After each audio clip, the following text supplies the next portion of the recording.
آدمی نے کہا کہ مولانا آپ کے نبی صاحب جو تھے نعوذ باللہ من ذالک وہ بڑے عیاش تھے، انہوں نے 11 شادیاں کی تھی۔ نبی کی ذات پر اعتراض کرنے سے پہلے تمہیں پتا ہے عیاش اس کو بولتے ہیں جو ہر شہر کے اندر خوبصورت لڑکی کو دیکھ کر اس سے شادی کرتا ہو، ہر شہر کے اندر کنواری لڑکی سے شادی کرتا ہو، ایک سے شادی کی اس کو طلاق دے کر دوسری سے شادی کرتا، اس کو عیاش بولتے۔ لیکن نبی کی پوری زندگی اٹھا کر دیکھنی جائے، نبی نے ایک کنواری لڑکی سے شادی کی، وہ بھی کب؟ جب آپ کی عمر 40 سال 50 سال سے اوپر ہو چکی تھی تب۔ لیکن پوری جوانی آپ علیہ السلام نے کس کے ساتھ بتائی؟ ایک بوڑھی عورت کے ساتھ، حضرت خدیجہ الکبریٰ رضی اللہ تعالی عنہا کے ساتھ۔ اگر نبی عیاش ہوتے، اگر نبی پاک علیہ الصلوۃ والسلام کماری لڑکیوں سے شادی کرنے کی خواہش ہوتی تو 25 سال کی عمر تھی محمد کی، نبی پاک علیہ السلام کی عمر 25 سال کی تھی، حضرت خدیجہ الکبریٰ کی عمر 40-45 سال کی تھی، اور ایک مرتبہ نہیں 3 مرتبہ حضرت خدیجہ الکبریٰ بیوہ ہو چکی تھی، 3 مرتبہ۔ ہے کوئی دنیا کے اندر کوئی مائے کا لال ایسا نوجوان جو اپنی جوانی ہوتے ہوئے اپنی پوری فل جوانی کے اندر اپنی جوانی کو نچھاور کر کے قربان کر کے کسی بوڑھی عورت کے ساتھ 40-50 سال کی عورت کے ساتھ نکاح کرنے کے لیے تیار ہونے کے لیے؟ ہے کوئی مائے کا لال؟ آج تک اتہاس کے اندر یہ بات نہیں ملتی، لیکن یہ بات اگر کہیں ملتی ہے، یہ قربانی اگر کسی نے دی ہے تو محمد رسول اللہ صلی اللہ علیہ وسلم نے دی۔ آپ کی عمر 25 سال ہے، ایک 40 سال کی بوڑھی ادھیڑ عمر عورت سے، اور 3 مرتبہ بیوہ ہو چکی تھی۔ آپ نے اس لیے شادی کی تھی، شادی کا پرپوزل بھی آپ نے نہیں بھیجا تھا، بلکہ شادی کا پرپوزل اسی عورت نے بھیجا تھا۔ کیوں بھیجا تھا؟ کہ محمد امانت دار تھے، محمد صادق تھے، محمد سچے تھے، محمد جھوٹے نہیں تھے، محمد 5 روپے لے کر مارکیٹ جاتے تھے تو ایک آنے کا حساب لا کر کے دیتے تھے۔ یہ امانت داری دیکھ کر، یہ صداقت دیکھ کر حضرت خدیجہ الکبریٰ نے شادی کا پرپوزل دیا کہ میں محمد ابن عبداللہ سے شادی کرنا چاہتی ہوں۔ آپ کے چچا خواجہ ابو طالب نے نکاح پڑھوایا، اور حضرت خدیجہ الکبریٰ سے نکاح کرنے کے بعد آپ نے پوری جوانی بتا دی ایک بیوہ عورت کے ساتھ، اور آپ نے ان کے بعد جب شادی کی کئی عورتوں سے 11 عورتوں سے آپ نے شادی کی ہے، بیک وقت 9 عورتیں آپ کے پاس تھی۔ تو پتا ہے دنیا کے ظالم نبی کے اوپر اعتراض کرنے والے ان پڑھ لوگوں، پتا ہے کون تھی وہ 9 عورتیں؟ بیوہ تھی، جن کے اوپر سے شوہر کا سایہ اٹھ چکا تھا، جو نا امید ہو چکی تھی۔ محمد نے صرف سایہ ڈالنے کے لیے، دست شفقت رکھنے کے لیے، ان کا سپورٹ کرنے کے لیے ان سے شادی کی تھی، اور آپ نے شادی کرنے کے بعد چھوڑا نہیں تھا، بلکہ ایک نمبر مانگ دی تھی۔ ہر دن عصر کے بعد ڈیلی ایک نہ ایک بیوی کے پاس جاتے تھے اور ان کی خبر گیری کرتے تھے، ان کے ساتھ بیٹھ کر ان کا کھانا بناتے تھے، ان کے ساتھ بیٹھ کر آٹا گوندتے تھے، ہر کسی بیوی کے ساتھ بیٹھ کر آپ علیہ السلام رومانٹک موڈ میں مذاق کیا کرتے تھے۔ یہ نہیں کہ جو ان سے اچھی بیوی تو ان کو آئی لو یو، اور جو ان سے بدصورت بیوی ہے تو ان کو آئی ہیٹ یو، ایسا نہیں تھا۔ محمد نے دونوں سب کو، ساری بیویوں کو برابر کے حقوق دیے۔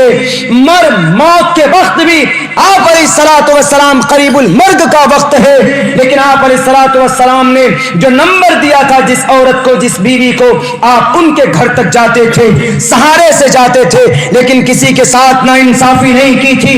اور محمد رسول اللہ نے 11 شادیاں کی، 9 بیویاں رکھی بیک وقت۔ یہ اوپن چیلنج ہے، ایک کرسچن رائٹر نے لکھا بھی ہے، کیا self denials and devoted on his life, patience, modesty, kindness, یہ ساری چیزیں، ہمدردی، دریا دلی، لوگوں کے لیے راتوں کو جاگ کر رونا، یہ ساری صفت محمد ابن عبداللہ کے پاس تھی، محمد رسول اللہ کے پاس تھی۔ آپ نے 11 شادی کی کس لیے؟ عیاشی کے لیے نہیں، مدد کے لیے کی۔ اعتراض کرنے والوں، اگر آپ کو لگتا ہو کہ محمد نے ایسا کیا تو محمد سے بھی پہلے بڑے بڑے آئے تھے اوتار، جنہوں نے 1600 603 بیوی 1623 بیویاں رکھی. کون تھے وہ؟ ایک مہاپرش تھے, ایک مریادہ پرشوتم سے بھی پہلے, ان کے بعد میں آنے والے 8ویں اوتار تھے وشنو کے. انہوں نے کتنی شادی کی تھی؟ 1623. ان پر بھی اعتراض ہونا چاہیے, راجا دشرت پر اعتراض ہونا چاہیے. ان پر اعتراض نہیں کریں گے. ہم نے تو کبھی نہیں کہا کہ راجا دشرت نے 3 شادی کی. شری رام چندر جی کے 3 ماں تھے, ان کا میٹر, انہوں نے 3 شادی کی, تینوں کو پالا, اچھی بات ہے. شری کرشن جی نے 1623 بیویاں رکھی تو انہوں نے سب کو پالا, ہم نے اعتراض نہیں کیا. اگر محمد ابن عبداللہ نے اگر 11 شادی کی تو پیٹ میں کیوں درد ہو جاتا. اور پھر محمد رسول اللہ صلی اللہ علیہ وسلم نے لوگوں کو کہیں پر بھی ڈرایا نہیں کہ تم لوگ اسلام کو قبول کر لو, بلکہ آپ علیہ الصلوۃ والسلام اگر ظالم ہوتے, آپ علیہ الصلوۃ والسلام اگر ڈراتے لوگوں کو. ایک آخری واقعہ یا میں بتا کر اپنی جگہ لوں گا. میرے بھائیوں, نبی پاک علیہ الصلوۃ والسلام جب لوگوں کو بتائے کہ اے لوگوں, I am a messenger of Allah, میں اللہ کا پیغمبر ہوں, میں اللہ کا رسول ہوں, اللہ کی وحدانیت کو مان لو. ایکم برہما دتیو ناستے نہنا راستے کے اوپر تم کانسیپٹ بٹھا لو, تمہاری زندگی کامیاب ہو جائے گی.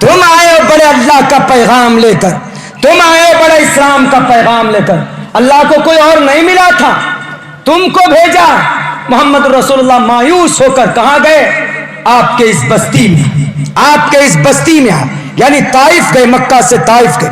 اس بستی میں جب آئے تو یہاں کے جو تھے چودھری لوگ, انہوں نے کہا اچھا کھڑگپور میں نہیں ملا, کلکتہ میں نہیں ملا کوئی, تو ہمارے بستی میں آ گئے اسلام کا پرچار کرنے کے لیے. تو اس بستی کے لوگوں نے کیا کیا؟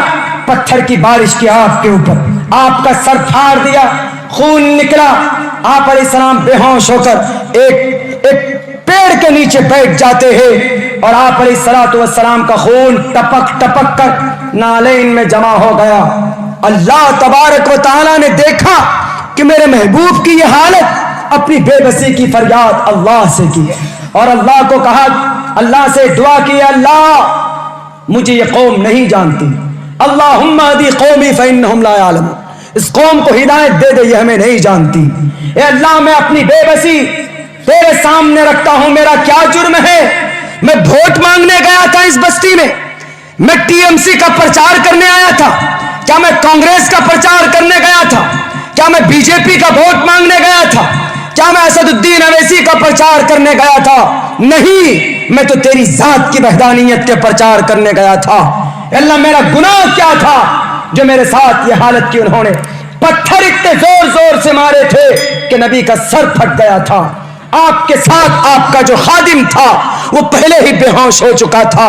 آپ علیہ الصلوۃ والسلام ایک درخت کے نیچے بیٹھ جاتے اور آپ اپنی بے بسی کی فریاد اپنے رب سے کرتے, اپنے پرماتما سے کرتے.